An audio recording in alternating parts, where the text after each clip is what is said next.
Good morning, everyone. Welcome to the March 1st, 2022 meeting of the, I'll start over.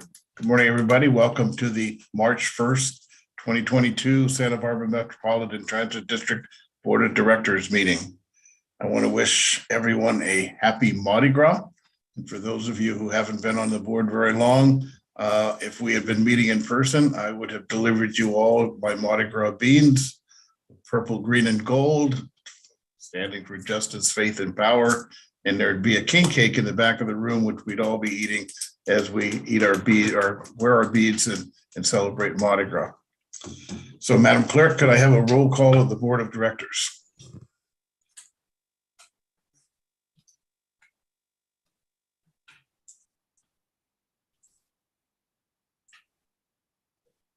Well, if she's not there, I will do it myself. Okay, Director Sarkar. Present. Director Perotti. I just saw Paula come on. I'm here. Thank you. Director McQuarrie. I could see him in there and I saw him earlier. Chuck, are you there? Okay, I'll go for now. We see him there. Director Lemberger. Present. Chuck, your mic's on now. Yes. He's here. Vice Chair Tabor. Here. And I'm here, obviously. So we have a full board today. Okay.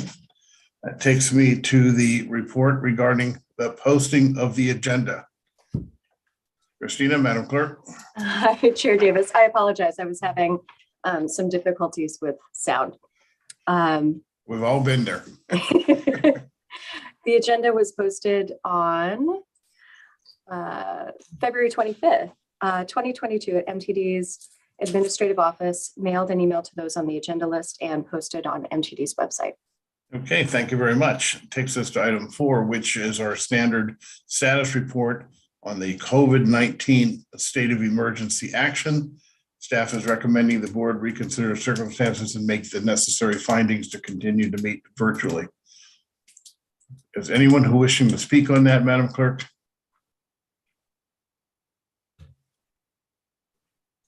I'm going to take that as a no and look for a motion. I apologize. I'm juggling a couple different windows. No, I have no public comments at this time. Great. I'll look for a motion then to support staff recommendation. So moved. Second. Perotti, seconded by Tabor. Madam Clerk, roll call vote. I'll do it. I know I keep dumping on you for that. No, I can. A lot easier for me to do it. Director Sarkar. Aye. Director Perotti. Aye. Director McQuarrie. Aye. Director Lemberger. Aye. Vice Chair Tabor. Yes. And I will make it unanimous. The motion passes unanimously. That takes us to the consent calendar. There are 2 items on this morning's consent calendar. First one is the minutes for the draft minutes for the meeting of February 1st, 2022. Second item, item 6, is the cash reports for the dates January 22nd through February 4th and February 5th through February 18th, 2022. Questions and comments on either of those 2 items?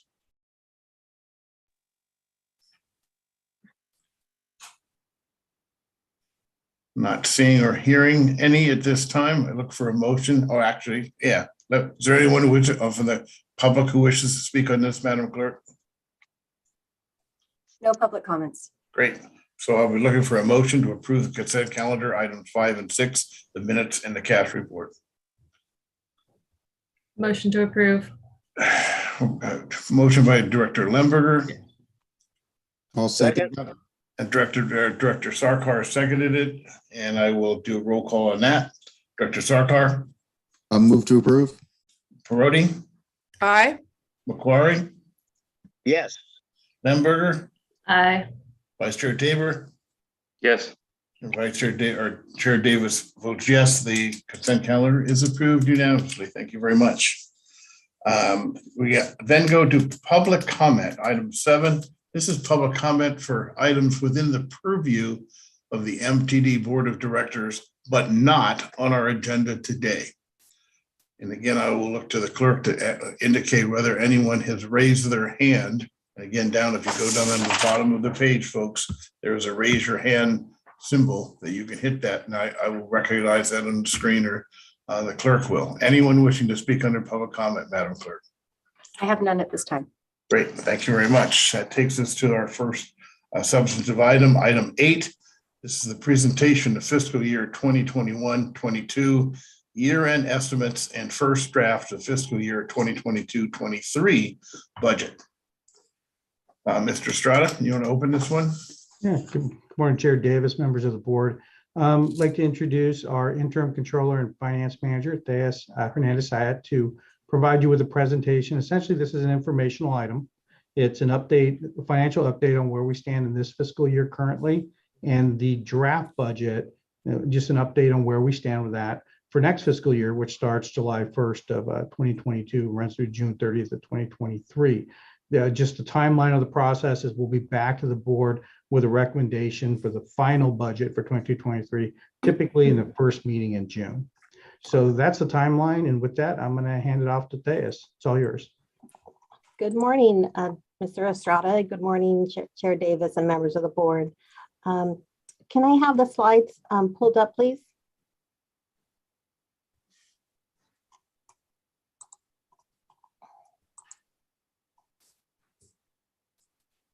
Madam Clerk, can I have the slides pulled up, please? Okay, thank you. So this morning we will review the year-end estimates for fiscal year 21-22, which are based on activity during the first half of the fiscal year.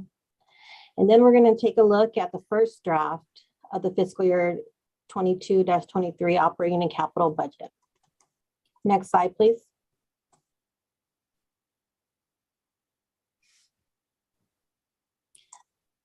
This first column on the operating budget summary reflects the district's adopted operating budget covering the period of July 2021 through June 2022, which was approved by the board last summer. Budgeted revenues were nearly $22 million, and expenses were initially projected to total $28 million, resulting in a $6 million operating deficit.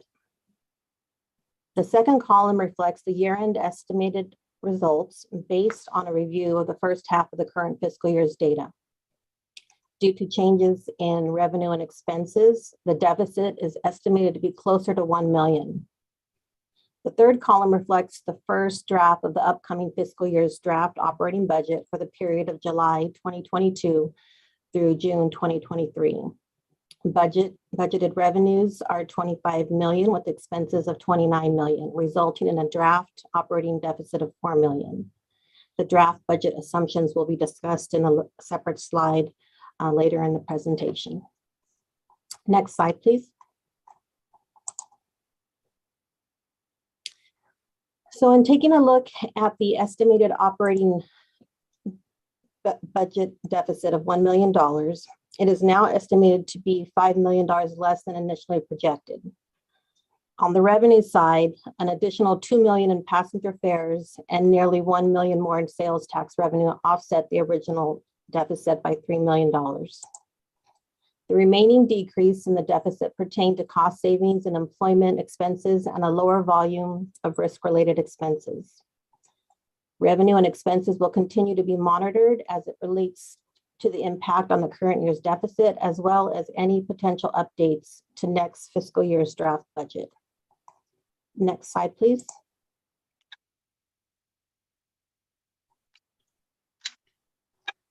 Moving on to the upcoming draft budget. So this is the first version of the draft fiscal year 22-23 operating budget, and it takes into account the review of the fiscal year 21-22 estimated results, along with these key budget assumptions. No changes to the existing service. Fares collected at the fare box are budgeted to be restored to 72% of pre-pandemic levels. We are budgeting full employment And we have also budgeted an estimated diesel fuel cost increase of 52% due to our current contract expiring in June, which we are currently paying $1.64 per gallon. Next slide, please. So in the first column of this operating budget summary, this is the first version of our draft for fiscal year 22-23. Based on our initial budget assumptions, revenue is estimated to be 25 million and expenses are 29 million, with a draft operating deficit of $4 million.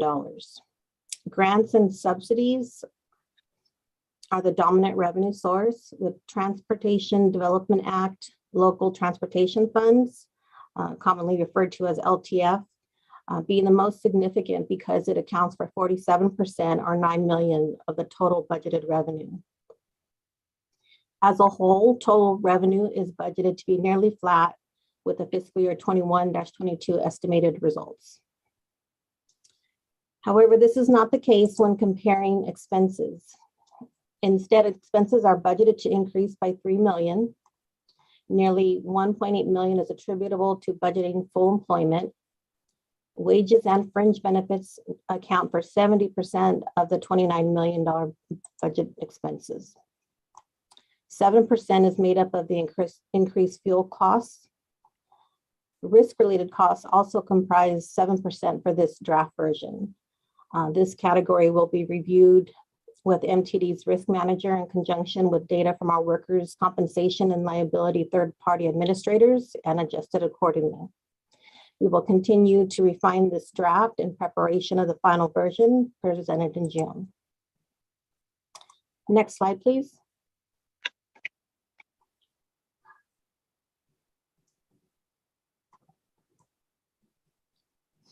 The capital budget for fiscal year 21-22 has been updated to include 9 40-foot battery electric buses for a cost of about 9.3 million. We are still paying on the BYD capital lease. We have also included 3 microtransit vans and 4 paratransit vans.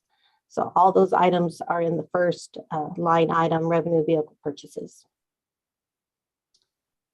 We also have included in revenue vehicle improvements, 845,000 for the fleet renewal campaign. In operating facilities, we have 1.5 allocated for a charge-ready bridge project. And in the intelligent transportation systems, we have 1.5 million allocated for contactless payment system. For fiscal year 21-22, the primary funding sources are federal funds and SDA funding. In regards to the draft fiscal year 22-23 capital budget, revenue vehicle purchases include 8 40-foot battery electric buses, continuation of the capital lease payments on the BYDs. In revenue vehicle improvements, we have the bulk of the fleet renewal campaign, which is $4.8 million. In operating facilities, we have T2 facility improvements at 4.6 million.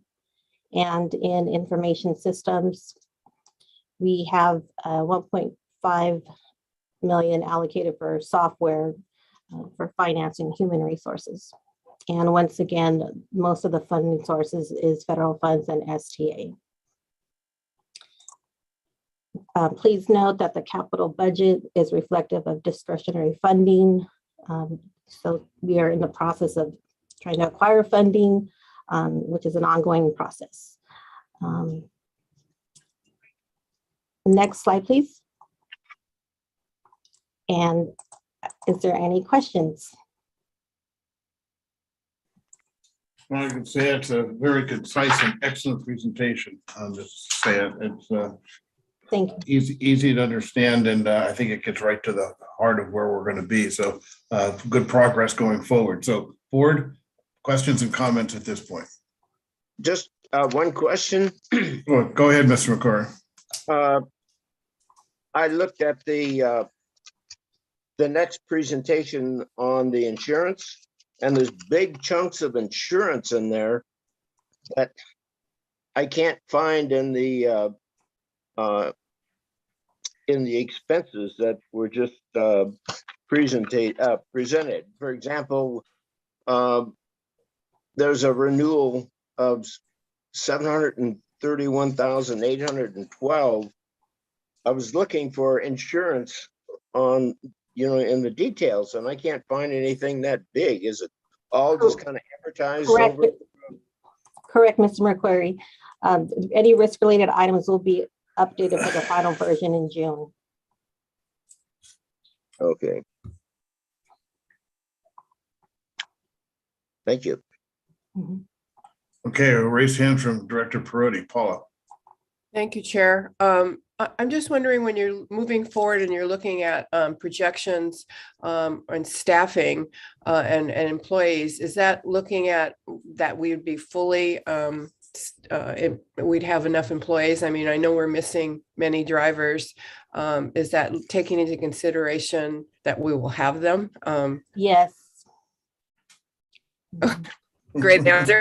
That's what our hope is. And so that's what we're budgeting to be full. Yeah, we have many vacancies currently. And when Okay. we present the budget in June, we will be budgeting to have those positions filled. Perfect. Yeah, Thank you. we're looking at full employment in the salary numbers, compensation numbers. Other questions, comments? Okay. Director Sarkar, and then Director Tabor. Just a real quick one. I was looking over in terms of the let's see, training and professional development numbers. It seemed like, have they been going down a little bit in this different categories? I was just some of the travel. It seems like some of the travel expenses and training. So in the Department of Hire and Training. Well, just overall in the different sections, it seemed like seemed like a little bit low, but I'm not sure if they've been trending down or what. I would say a lot. We haven't had to incur as much training costs as far as staff training. A lot of items are being held virtually. Mm-hmm. Yeah, I could. Jerry? Go ahead, Jerry. Yeah, I can add a little bit to it. I remember, similar to the earlier question about full employment, I think when we budgeted our training expenses, we assumed we'd have a lot more applicants. We'd have a lot more individuals that we were bringing on board by this point. Since that hasn't happened, you'll see a downward revision in the estimates. But then for next year, again, we're hoping for full employment, and we're trying to prepare and ensure we have the funding allocated for the training that would go along with that. Okay, Director Tabor. Thank you, Mr. Chair. No, I just wanted to add to your comments, Dave, that I know our usual process for presenting the draft budget is usually preceded by an extensive quarterly report. Then we go through a revised budget after that for the previous year, and that sets the stage for the draft. So normally with such a strong departure from the norm, you'd expect a jolt at this stage, but I think it was a very smooth presentation and report, and look forward to filling in the details for the final. Great. Thank you for that comment. Madam Clerk, do we have anyone who wishes to speak on this item? I'll come back to you, Jerry. Sure. I have no public comments at this time. Great, Mr. Strada, go ahead. Yeah, I think just working ahead, what Thais and I will be working on is the final product for June. And, depending on what happens with committee meetings between now and then, I'll continue to work directly with the Chair Davis and Chair Tabor of the Finance Committee, seeking input on what really put an emphasis on in the budget document that Thais is going to need. I think, what we're hearing, and what, at least from a management perspective, what we're trying to share with you, it's about employment and recruitment. So I think you're going to see a lot of that. You're going to see trends on the revenue side. Probably 5-year trends. We'll want to have a baseline of pre-pandemic, showing you what things were, how we're trending. sales tax, passenger fares, contract sales, UCSB City College. All that will be included in the final budget when this comes back in June. Beyond that, if anyone has any input or suggestions that you'd like to see us include in the budget or discuss, by all means, let us know, drop us an email. We'll make sure we incorporate that into the final document. Director Tabor, go ahead. Dave.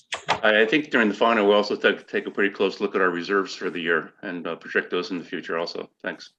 Yeah, absolutely. Good point. Good point. Okay, any final comments? This is an informational only item, input to staff in developing the budget. And as indicated, any other questions that you have after this meeting, basically you can get them to Theus or Jerry or through David, the chair of the finance committee. So make sure you do that. And we look forward to seeing the next draft when it comes back in more complete form later this spring. Sounds good. Thank you. Thank you. That takes us to item 9. This is commercial auto and general liability insurance renewal. Mr. Estrada, Ms. Gregg, who would like to kick this one off?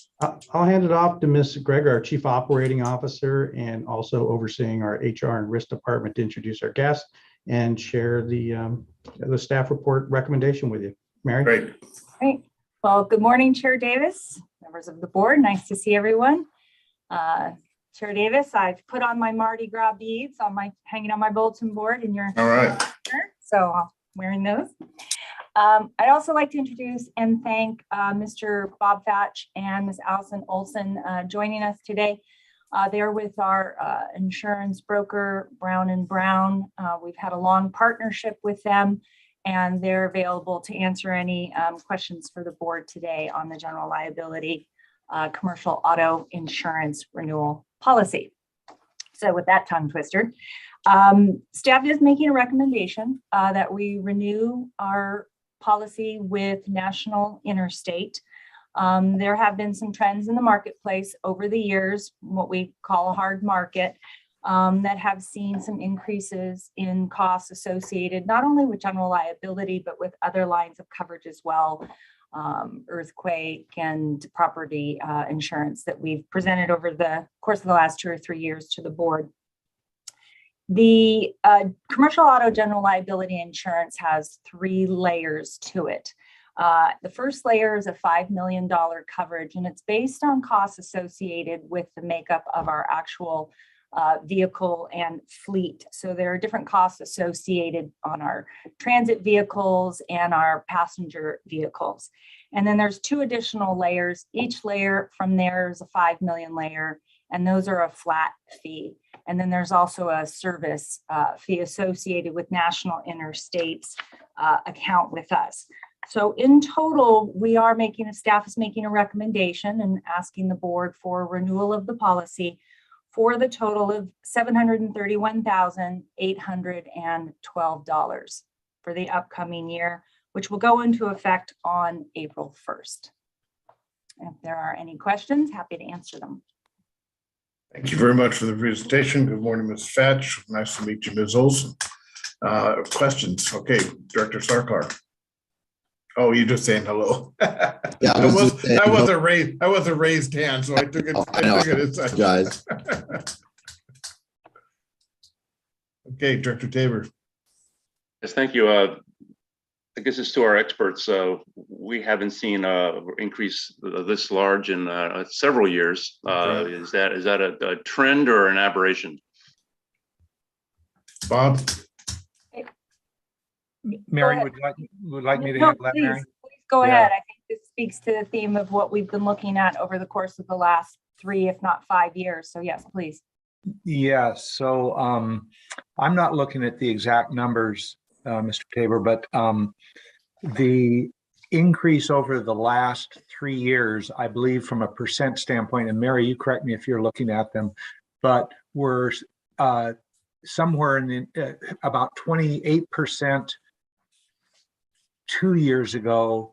Last year it was just over 30%, and this year we're back at about 28%.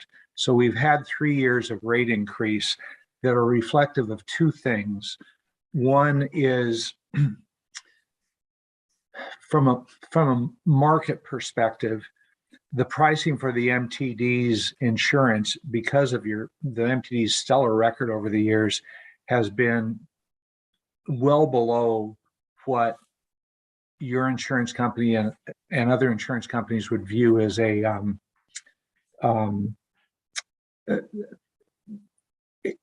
price that's indicative of where pricing should be in relation to the risk. But your claims experience had supported it. 3 years ago, we experienced our first really big claim. And the year following that, the National Interstate proposed a pretty substantial increase in pricing to get the account closer to where they felt it should be from more of a national perspective in a marketing. We went back to National Interstate, negotiated pricing with them, and chose to enact the pricing increase over kind of a stair-stepped approach, where it went up slight, like 25, 30% each year rather than a big hit all up in front. What's ended up happening is that we've experienced a pretty substantial increase overall in pricing, not just for MTD, but in the market as a whole. And despite the fact that we've stair-stepped this 50, 60% increase over the years, we are seeing market price indexes in the 20 to 25% just for the transit accounts, pricing in general, not MTDs, but just in general. So I think by using the stair-stepped approach, we've stuck within our projected increases. Your staff has had from us a report on what we projected future increases today to be. We projected for this year about a 32% increase, and we came in somewhat below that. MTD is, from National Interstate's perspective, we've tried to look towards next year too. From National Interstate's projections, they feel they have price adequacy in your per transit vehicle rates. It is still well below where they are nationally in the market, because they view the MTD as a best-in-class kind of risk. So they're still well below the market, but they're happy with where they are rates, from a rate perspective. We still expect there to be pricing increases next year due to just the cost of reinsurance and the overall market for transit insurance and trucking insurance, all the auto-related risks. But we anticipate it dropping down next year into I think the numbers that I projected in my comments to Mary were in the 15 to 20% range for next year.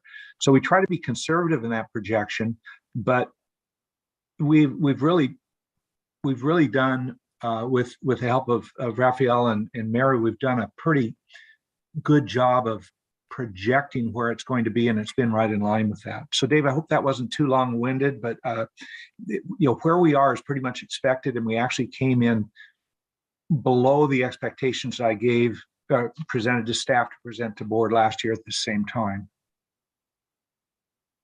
Don't apologize for being thorough. It's kind of what I was looking for, and I'm glad to hear the projections for next year look back kind of what I think we saw in the past. So thanks for that.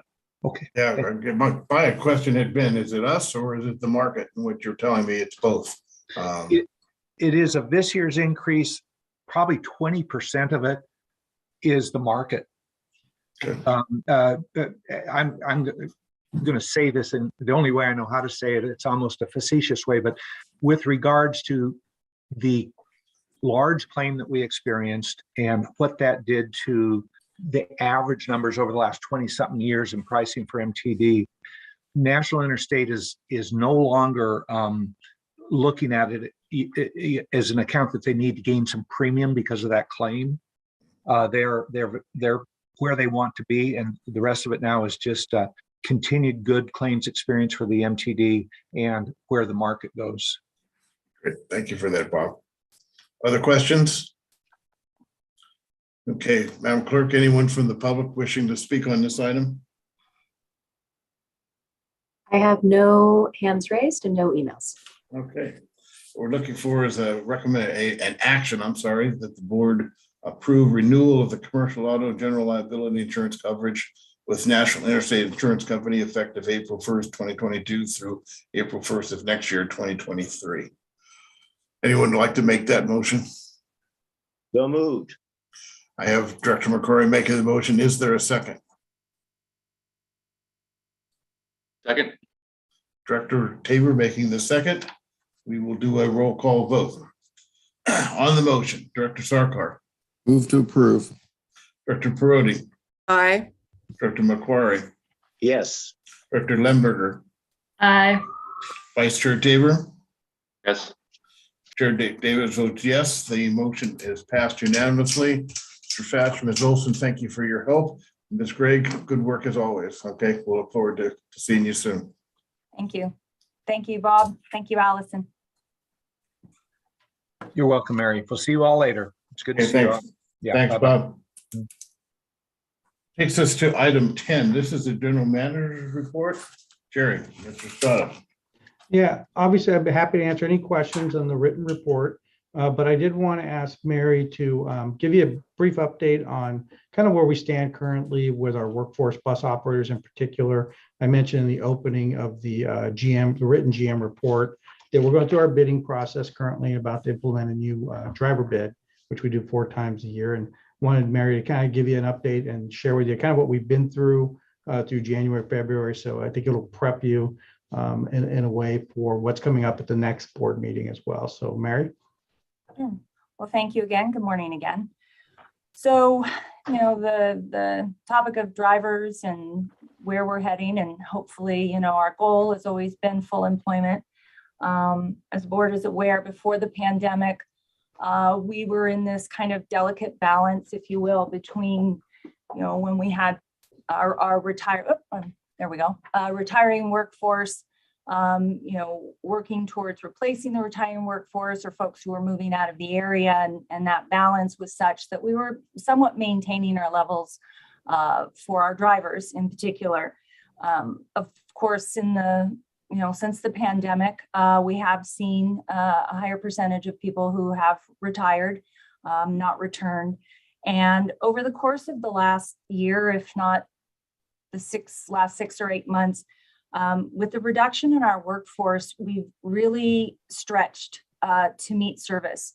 And, our dispatch team and operations have worked tirelessly, and I commend them greatly for all of the efforts they've made to ensure as much as we can that we don't have to cancel service.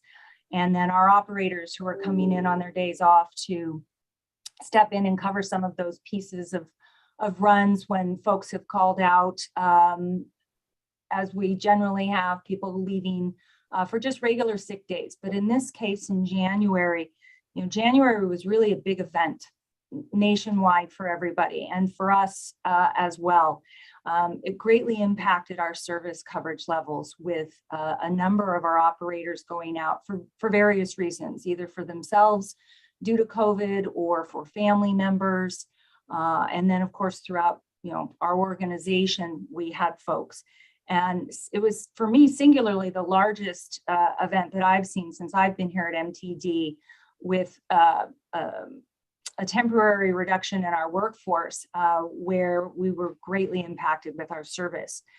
Today, I'm pleased to report a majority of those drivers are back and have stepped into the March bid, which we began yesterday. But our numbers are down as far as our workforce year over year from last year. And we are currently reassessing where we are at with our bus operator numbers, getting to the end of this March bid.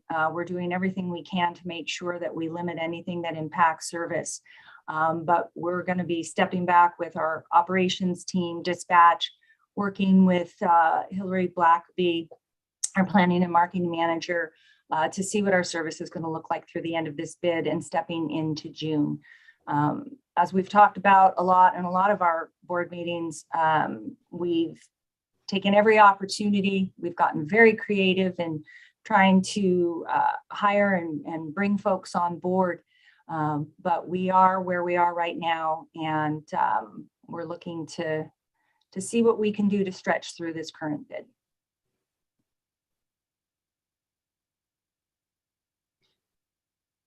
Go ahead, Jerry. You're about to say something. Yeah, I'd like to thank Mary and the team, the supervisors and all the drivers for the hard work. January was incredibly difficult for our customers in particular and our employees to get through it. I think we're in a better position now, but we're looking at that workforce level and we're looking at our current service level. And, we may have to make some additional difficult decisions. Our hope would we be restoring more service.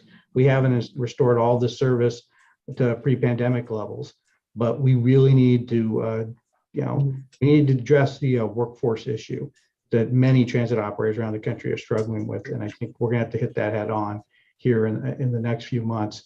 Otherwise, we will be making some difficult recommendations and taking some probably action as far as suspension, if necessary, of services if we can't get those numbers up in the next few months. So I just needed to be, let you know that's where we stand. And I thought that was, an important point for the GM report right now. Great, thank you for that. I know we'll be talking more about that as we go forward a lot.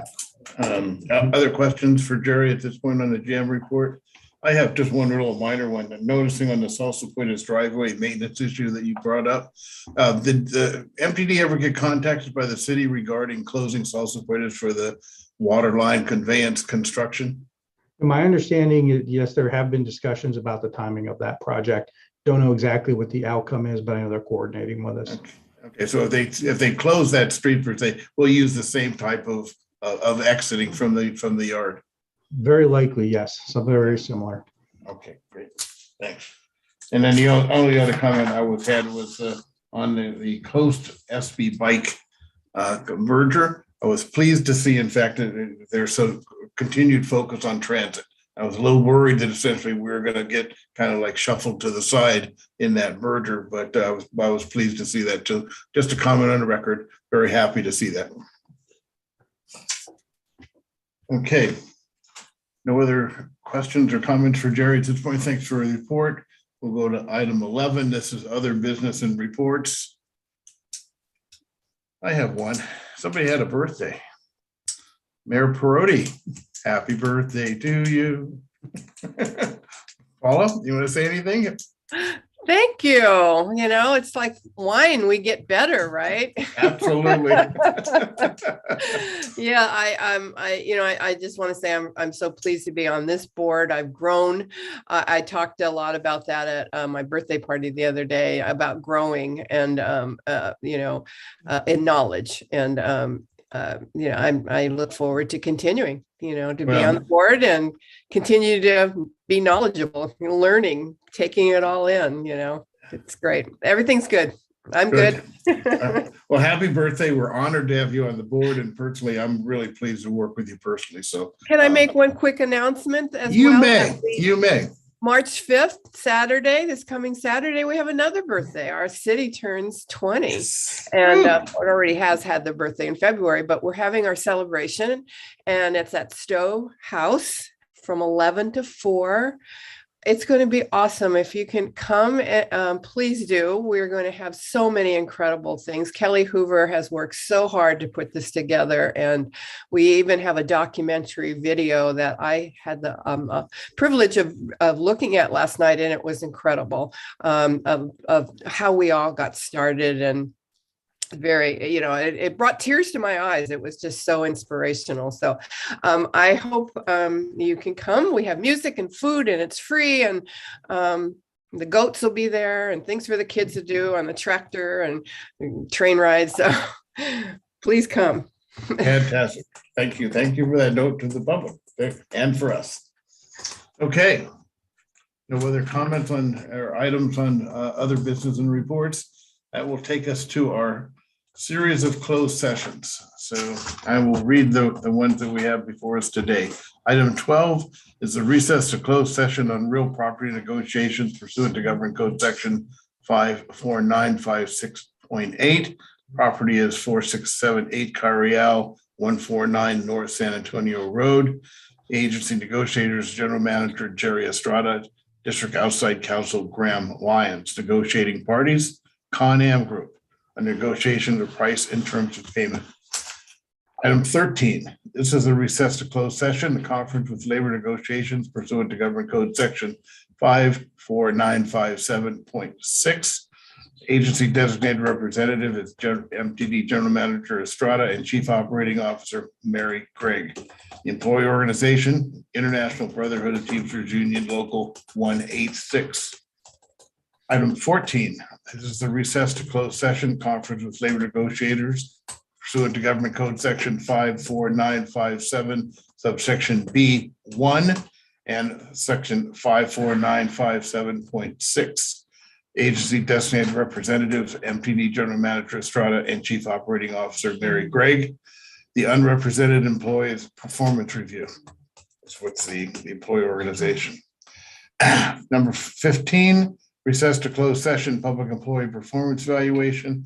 Board will meet in closed session pursuant to Government Code Section 54957 and 54954, subsection 5E, to evaluate the performance of the district's general manager.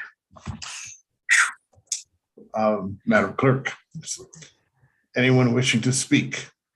Good job reading all of that. We have no public comments. Okay, we will stand in recess and we will reconvene after the closed session items here. Jerry, you want to take us out and then we'll reconvene at that point. Okay, we will take a 2-minute break at this particular point to get our staff and whatever onto the record. Will do. And at this time, I'd like to ask any attendees to exit the meeting.